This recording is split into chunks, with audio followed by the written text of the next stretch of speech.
తెలంగాణలో రేవంత్ రెడ్డి పరిపాలన విధానం మీకు ఏ విధంగా అనిపిస్తుంది?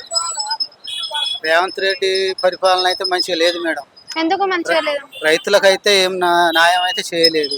ఉమ్, ఇప్పుడు పెట్టిన ఏషింగి పొలాలు మొత్తం ఎండిపోతాయి, కరెంటు సరిగా ఇస్తలేడు. ఉమ్, కేసీఆర్ పరిపాలనలో మాత్రం బాగా ఫుల్ కరెంట్ ఉండేది. ఉమ్, అప్పుడు అసలు అప్పుడు కాంగ్రెస్ అప్పుడు పొలాల కాడికి నైట్ నైట్ పోయినాం. ఉమ్, ఇప్పుడు పొలాల కాడికి నైట్ నైట్ పోతాను, కరెంట్ ఎప్పుడు వస్తుంది ఎప్పుడు తీసుకోవాలని. ఉమ్, అప్పుడు కేసీఆర్ 10 సంవత్సరాలు చేసిండు, ఇంటికాడ సప్పరా పండుకున్నాం. ఉమ్.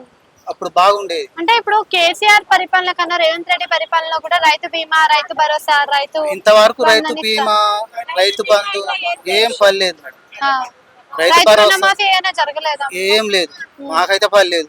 కొంతమంది పడ్డాయి అంటారు కానీ మాకైతే పర్లేదు. పడనోళ్ళు అడిగితే చెప్తామని ఇస్తున్నారు కదా, మరి అప్లై చేసుకోలేదు మనం. అంటాళ్ళు ఇస్తామని అంటారు కానీ ఇంతవరకు అయితే ఇచ్చింది లేదు, అవి పడ్డది లేదు. అంటే ఇప్పుడు కేసీఆర్ ప్రభుత్వంలో ఏం మంచిగా ఉంది, ఈయన ప్రభుత్వంలో ఏం మంచిగా లేదంటారు?